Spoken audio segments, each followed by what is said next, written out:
વડોદરા જિલ્લાના સિનોર અને માલસર ખાતે નર્મદા નદીમાં દશામાની મૂર્તિઓનું વિધિવત વિસર્જન કરવામાં આવ્યું। દશામાના વ્રતની પૂર્ણાહુતિના દિવસે મોટી સંખ્યામાં માઈ ભક્તો નર્મદા નદીના કિનારે ઉમટી પડ્યા હતા।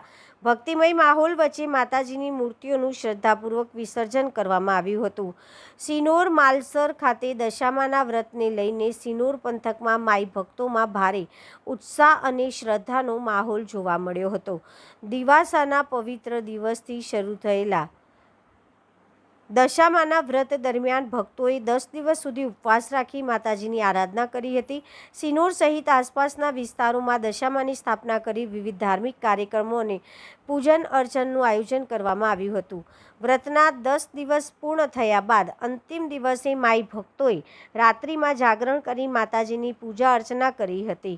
ત્યારબાદ વહેલી સવારે સિનોર અને માલસર ખાતે નર્મદા નદીના કિનારે મોટી સંખ્યામાં ભક્તોએ દશામાથી મૂર્તિઓ સાથે પહોંચ્યા હતા। ઢોલ નગારા અને માતાજીના જયઘોષ સાથે ભક્તોએ નર્મદા નદીના પવિત્ર જળમાં દશામાની મૂર્તિઓનું શ્રદ્ધાપૂર્વક વિસર્જન કર્યું હતું। મૂર્તિ વિસર્જન દરમિયાન સમગ્ર નર્મદા કિનારો જય દશામાના જયઘોષથી ગુંજી ઉઠ્યો હતો। સાથે જ દશામાના 10 દિવસ વ્રતની ભક્તિભાવપૂર્વક પૂર્ણાહુતિ થઈ હતી અને સમગ્ર સિનોર માલસર પંથકમાં ભક્તિમય વાતાવરણ છવાઈ ગયું હતું।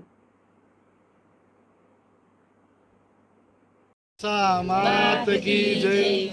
અમે 10 દિવસ દશામાનું વ્રત કરીએ છીએ અને બધા છોકરાઓ અને બધા જ વડીલો અને બધા ભેગા મળીને વ્રત કરે છે। ઘરમાં સુખ શાંતિ અને એનો માહોલ બની જાય છે 10 દિવસ, અને માતાજી 10 દિવસ બધાને દુઃખ લઈને સુખ આપે છે, એટલે અમે માતાજીના વ્રત કરીએ છીએ।